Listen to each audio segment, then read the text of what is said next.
तो ये कहानी एक ऐसे लड़के की है जिसे सब कमजोर और यूजलेस समझते थे, लेकिन उसने अपनी मेहनत और चालाकी के साथ वो काम करके दिखा दिया जो एक आम इंसान के लिए नामुमकिन है।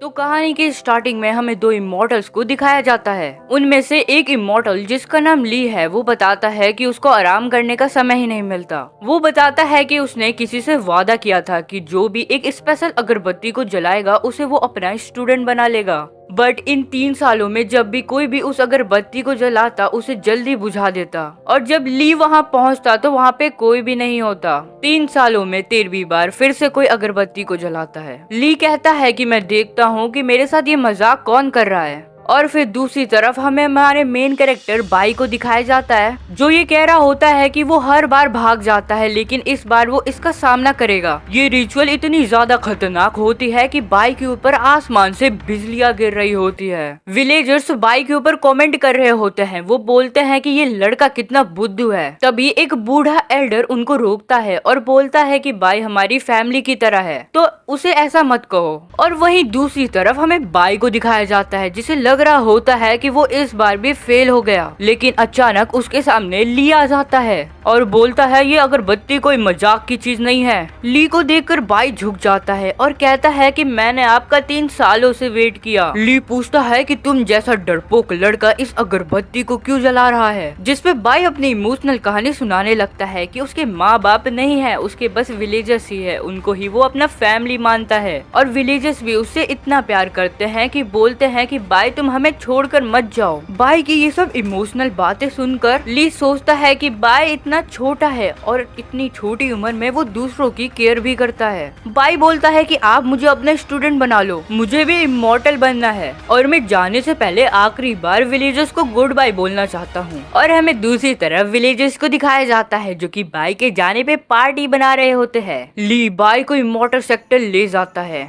एक जैंग नाम का शेफ उसका वेलकम करता है। फायर किचन में तुम्हारा स्वागत है। तभी वहाँ पे एक लड़का आता है जिसका नाम बाऊ होता है। उसे लगता है कि बाई यहाँ पे रिश्वत दे के आया है। बाऊ 7 सालों से स्पिरिट स्टोन को इकट्ठा कर रहा था ताकि वो फायर किचन में आ सके। उसे लगता है कि बाई ने उसकी जगह ले ली है। वो अपने पावर से बाई के ऊपर अटैक कर देता है, लेकिन जैंग अपने वाटर मैजिक से बाई को बचा लेता है। फिर जैंग बाऊ को कहता है कि तुम बुद्धू हो क्या, तुम सेकंड लेवल के कल्टीवेटर हो, तुम्हें ऐसा नहीं करना चाहिए। लेकिन बाऊ नहीं मानता। वो बाई के ऊपर चैलेंज मैजिक कास्ट कर देता है और जाते हुए कहता है कि जब समय आएगा तो या तो तुम बचोगे या तो मैं। जैंग बोलता है कि तुम्हें डरने की जरूरत नहीं है, तुम्हें बस उससे लड़ना होगा। फिर जैंग बाई को बताने लगता है कि फायर किचन ऊपर लेवल वाले एल्डर्स के लिए खाना बनाता है और सारे ही इंग्रेडिएंट्स हाई स्पिरिचुअल पावर के हैं, जो कि ट्रेनिंग में बहुत ही मदद करते हैं। बाई किचन का नया मेंबर है, इसलिए उसे डिवाइन इंस्ट्रूमेंटल सेरेमनी के लिए ले जाया जाता है। बाई को लगता है कि उसे कोई बहुत ही खतरनाक और मैजिकल वेपन मिलेगा, लेकिन वो ये देखकर शॉक हो जाता है कि वो खाने के बर्तन है। बाई कहता है कि ये सब जरूरी है क्या? जैंग बताता है कि यही तो फायर किचन मेंबर की निशानी है। फिर बाई अपने लिए बर्तन खोजने लगता है और एक बर्तन को चूज करता है जो कि एक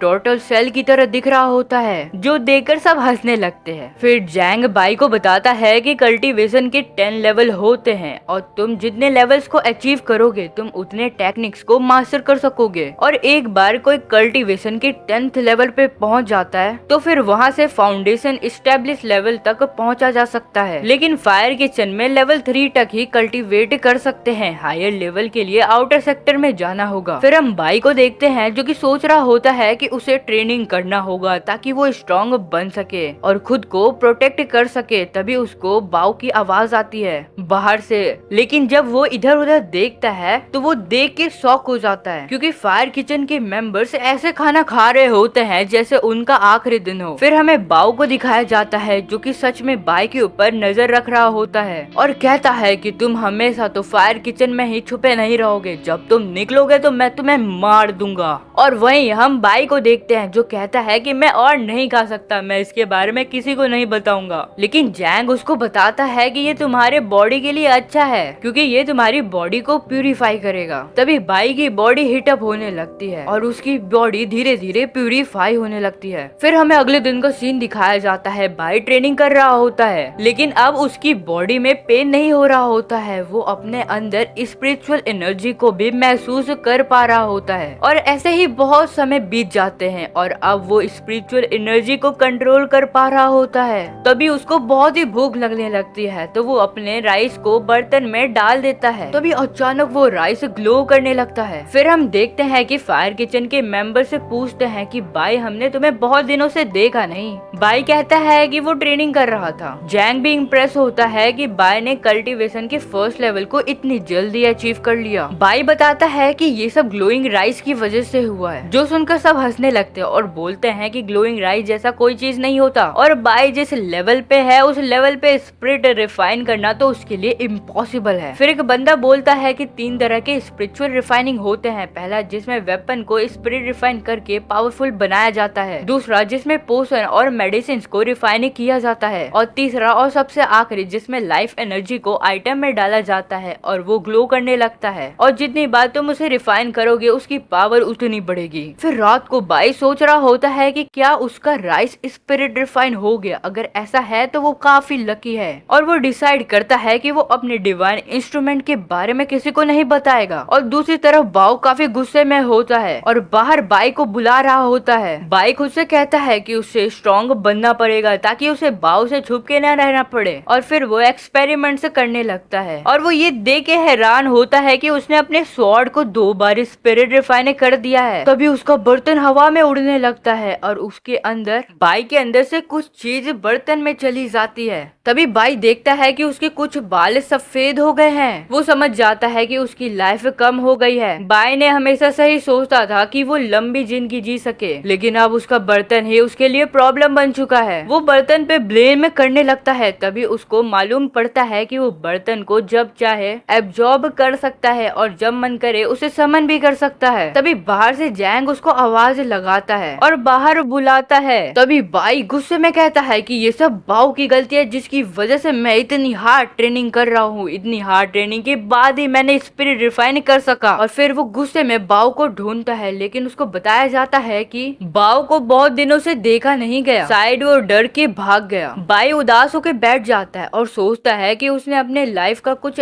हिस्सा ऐसे ही बर्बाद कर दिया। तभी वो बंदा उसको बताता है कि एक कंपटीशन होने वाला है जिसमें अगर तुम जीत लो तो तुम्हें 1 साल लाइफ प्राइज में मिलेगा। फिर हम देखते हैं कि बाई टाउन में आ जाता है और कंपटीशन के लिए जरूरी सामान खरीदने के लिए, पर उसके पास पैसे कम होते हैं। तभी वहाँ पे बाओ आ जाता है और उससे कहता है कि आज तुमको कोई नहीं बचाएगा। बाई भी उससे लड़ने के लिए रेडी होता है। तभी वो बाओ के साथ 2 और बंदे देखते ही वहाँ से भागने लगता है, जो देखकर बाओ हैरान होता है और उसका पीछा करने लगता है। वहीं फायर किचन के मेंबर्स भी बाई को ढूंढ रहे होते हैं। तभी उनके सामने एक बंदा आता है और बोलता है कि मैं सुपरवाइजर डिपार्टमेंट से हूँ और वो बाई और बाओ की फाइट देखने आया है ताकि कोई चीटिंग ना कर सके। जैंग कहता है कि मैं इसे संभाल लूंगा, तुम लोग जाके बाई को ढूंढो। और वहीं हम दूसरी तरफ देखते हैं बाओ बाई पे अटैक कर देता है, लेकिन बाई अपने स्पिरिट रिफाइंड स्वॉर्ड से उस अटैक को रोक लेता है। और दूसरी तरफ जैंग भी सुपरवाइजर से फाइट कर रहा होता है। दोनों की फाइट बराबरी की होती है क्योंकि दोनों ही कल्टीवेशन के 3rd लेवल पे हैं। तभी उनके फाइट के बीच में एक और सुपरवाइजर आता है और बताता है कि दोनों में से कोई एक हार गया है। जैंग को लगता है कि बाई हार गया है, लेकिन जब दोनों वहाँ पे पहुँचते हैं तो काफी ज्यादा हैरान हो जाते हैं क्योंकि बाई जीत गया है। बाई बाओ को मारता है और कहता है कि तुम्हारी वजह से मेरा लाइफ कम हो गया। सुपरवाइजर देख के हैरान होता है कि एक न्यू स्टूडेंट ने बाओ जैसे पावरफुल कल्टीवेटर को हरा दिया। बाई के हाथों से वो स्पेल भी गायब हो जाती है। बाई बोलता है कि अगर तुमने मेरा लाइफ वापस नहीं दिया तो मैं तुम्हें यही जिंदा गाड़ दूंगा। बाओ सबको बताता है कि बाई ने लेवल 3 कल्टीवेट कर लिया है। तभी एक अनाउंसमेंट होती है, जो भी कंपटीशन में हिस्सा लेना चाहता है, इंटरेस्टेड है, वो ले सकता है। ये एक गोल्डन अपॉर्चुनिटी है, लेकिन कंपटीशन काफी टफ होगा। खाली टॉप 3 पार्टिसिपेंट्स को आउटर सेक्टर में जाने की परमिशन है। जैंग बताता है कि फायर किचन ने कभी भी कंपटीशन में हिस्सा नहीं लिया। बाई कहता है कि इस बार ऐसा नहीं होगा।